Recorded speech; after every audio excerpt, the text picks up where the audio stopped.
Hello everybody and welcome to Civ House. I'm Rob. Today we're going to be going over the update 1.3.1 notes here for December 9th, the December update, the last one of 2025 before we head off into what I think is going to be a great 2026. Before we get any deeper, make sure you guys like and subscribe as always, and you guys know the drills, or the drill, I should say, on this one. Let me know in the comments section below what you're most excited for. We talked about the update a little bit yesterday. Let's get into what they've got for today. It's on all platforms again, which is great. It's the second part of the Tides of Power collection. And we're going to, dive into kind of what the new map, the improved biomes, and all the other balance adjustments will look like. I think this is an important part we'll look in here. Oh, by the way, you still need to claim it before January 5th for free if you have the game. Make sure you guys are on the lookout. I would not be surprised whatsoever if we were to get something like some sort of sale here over the holiday season, so it might be a good time for you to grab the game.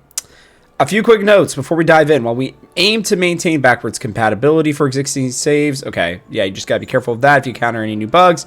If you're playing on Steam, you wish to finish your current version. All right, so that's just the same stuff. Let's get into the Shattered Seas map.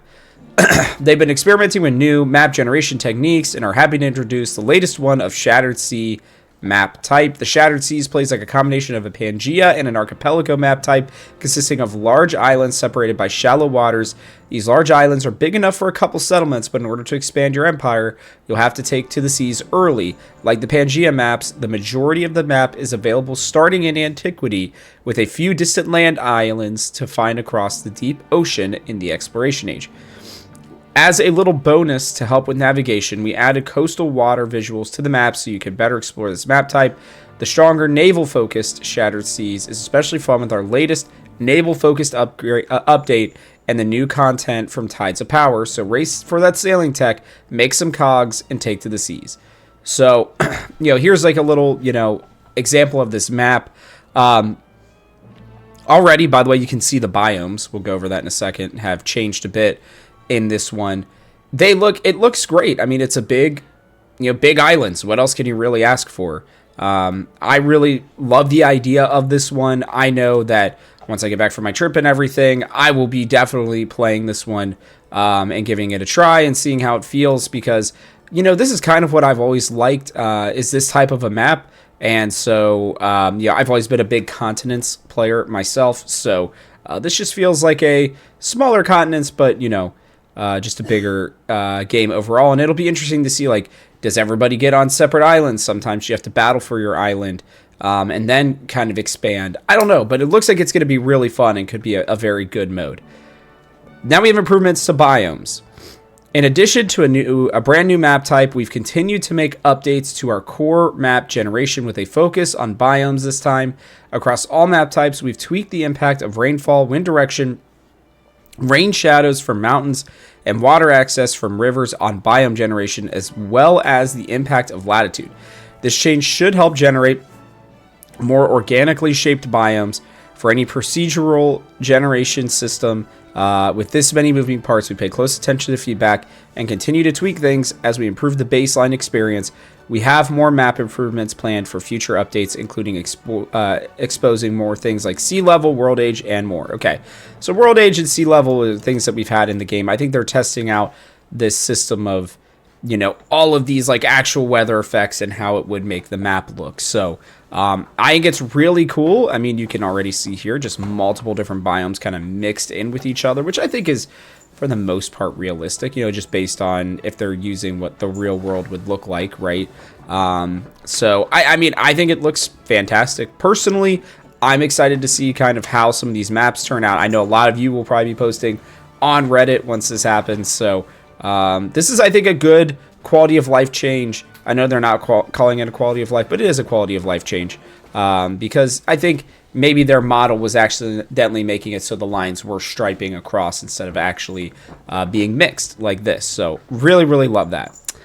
All right, we know about the balance changes. We'll dive into those in the actual notes. Let's get into the actual update notes. Gameplay. So AI now properly uses unique diplomatic actions gained from city-state bonuses. That's actually super important.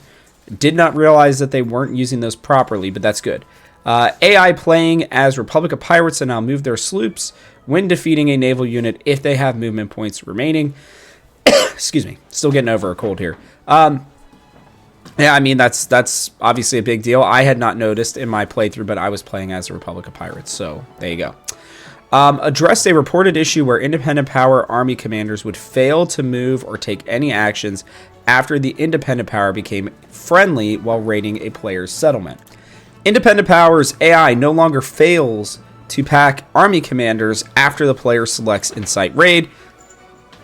Okay, charters, enlighten, all this stuff now properly apply their bonus on yield type adjacency for improvements when slotted. That is great. Captured settlements no longer fail to be returned to their original owner when the AI sends a peace deal. I hadn't noticed that, but I guess there must be just small little parts to it, or people who were having that issue. Address a report issue where the AI would overcommit to counter spy actions in the modern age, even against friendly civilizations and allies. AI now properly prioritizes diplomatic actions based on its relationship with other leaders. I think that we're getting closer and closer to some big thing with diplomacy. I think that that's still a later, maybe couple years down the road, maybe next year, but that's a big one for me. The player's diplomacy panel now automatically opens up the player's civ and leader uniques, and now shows traditions for items with a prerequisite tech/civic.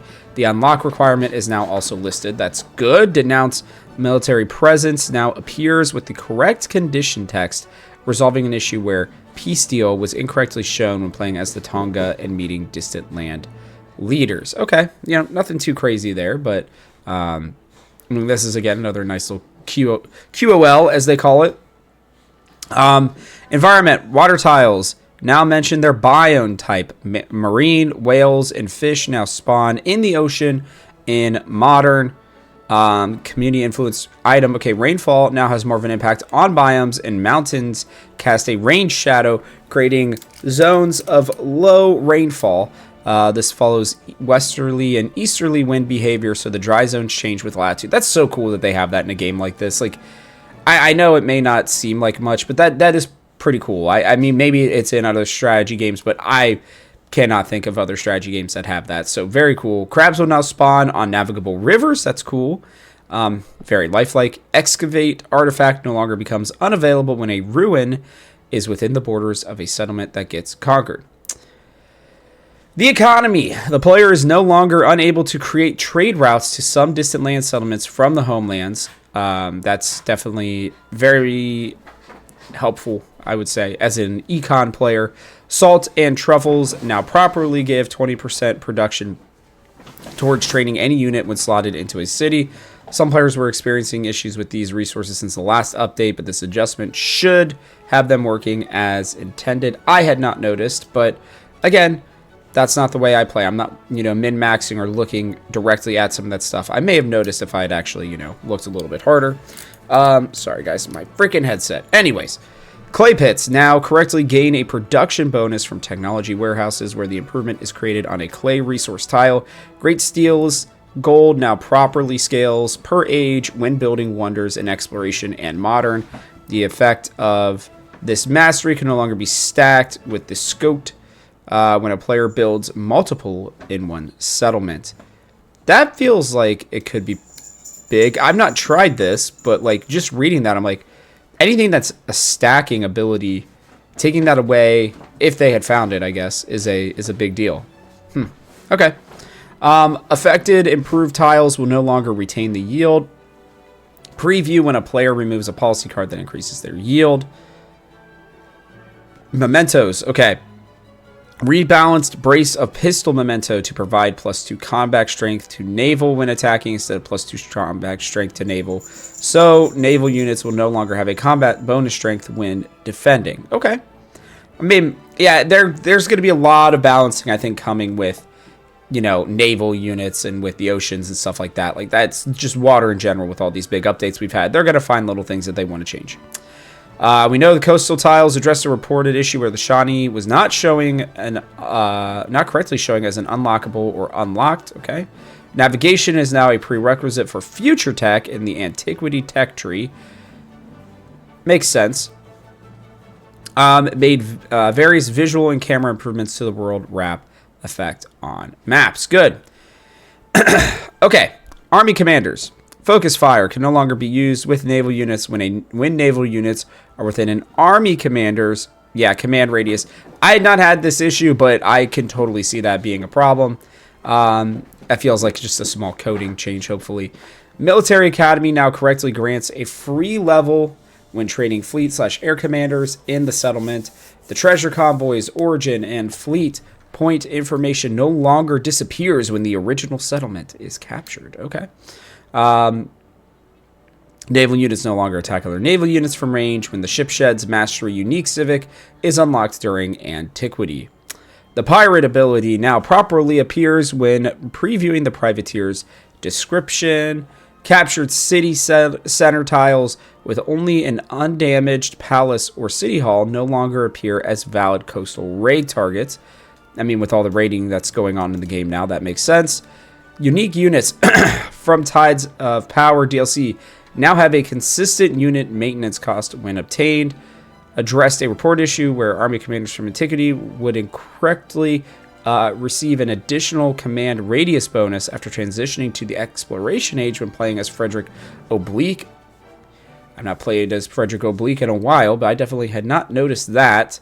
Army commanders no longer fail to gain XP when a unit damages an enemy in the army commander's upgraded command radius.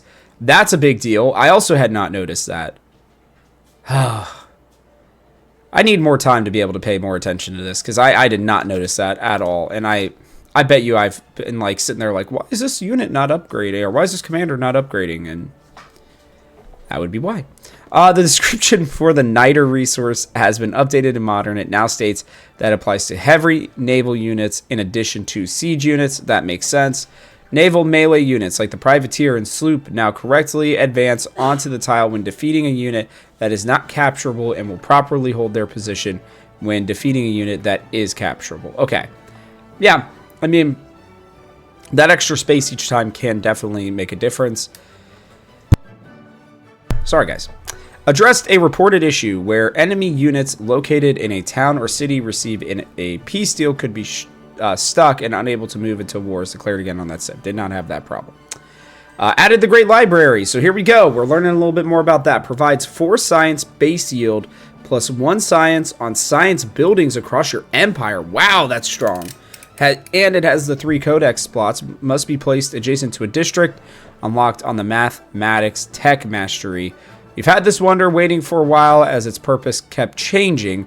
We're hoping that adding it now helps players complete the antiquity cultural legacy path a little easier and build more focused science empires. I mean, look, this is really strong. I mean, a 4 base yield plus 1 science on science buildings across your empire. I don't know about you guys, but that feels pretty strong to me. This is like almost like worth a rush if you're playing as a wonder player, in my opinion. So, could be very good. We'll have to see it in practice. Leaders. Okay, Edward Teach's ability no longer fails to provide gold when enemy naval units are defeated by reciprocal damage. Okay. Yeah, I can see how that would be not something you might think about right away. By the way, into leaders and civs. Let's see what other changes they made because there's at least 6 that they talked about. So, Egypt.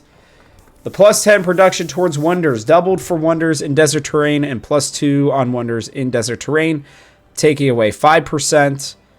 And that's about it. It's still not a small amount, but it seems like a fair nerf. That's not too bad. Gifts of Osiris plus 2 production on improvements and districts on navigable rivers. Previously was plus 2 production on improvements in districts on navigable and minor rivers. So, okay, wow. Wow, okay, yeah. Most of our changes to Egypt remove the bonus to minor rivers. This lets powerful Egyptian river empires stay strong while not being quite as generous away from navigable rivers. Look, I felt like the minor rivers, I think I said this last month, was a big change. Felt like a good change. That feels like a huge nerf, if I'm being honest. So that is basically what they did here as well. I mean, couldn't you just make it so that it was less of an impact, maybe? on the minor rivers. Like this one, you know, you could take it away from, but maybe it's like +1 food on minor rivers and +1 production. Oh man, I could be wrong. But this feels like a big nerf. Sorry, Egypt players. I don't think it's back down in the dirt, but it's the whole minor rivers thing, I think, was part of the reason why it was so good. So taking that away feels like a pretty big change, but maybe I'm wrong. We'll see.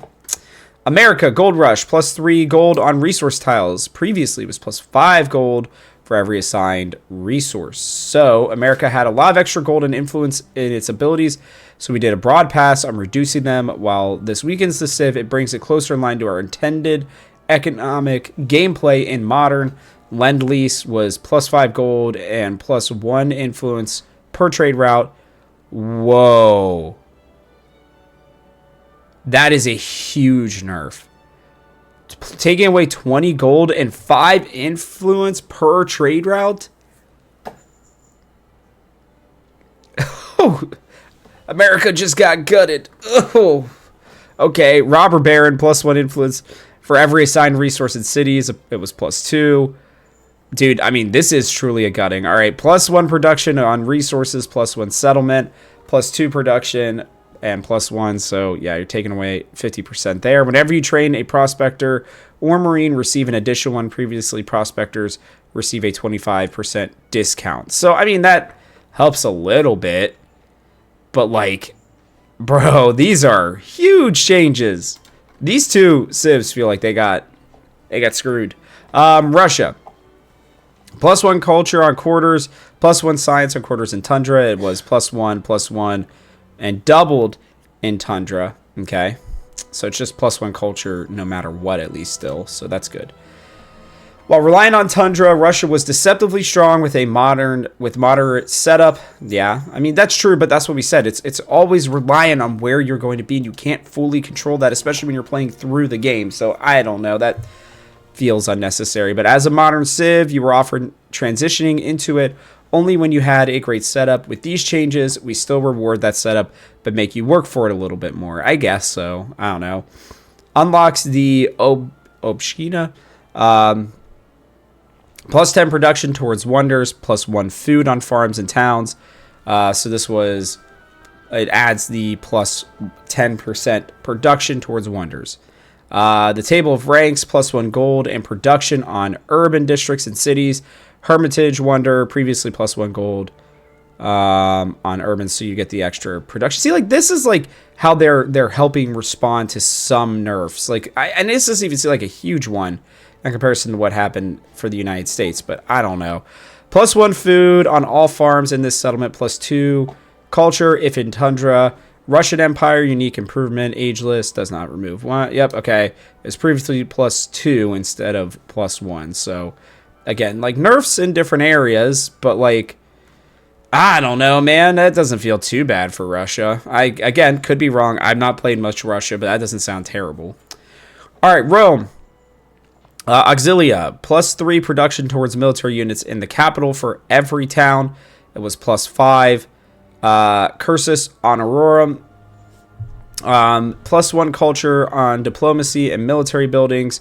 It was previously trading an infantry unit, grants culture equal to 25%. So this is just a flat cost now, which is fine. The Latinatus, +1 food, gold, and culture in towns were +2 in fort towns.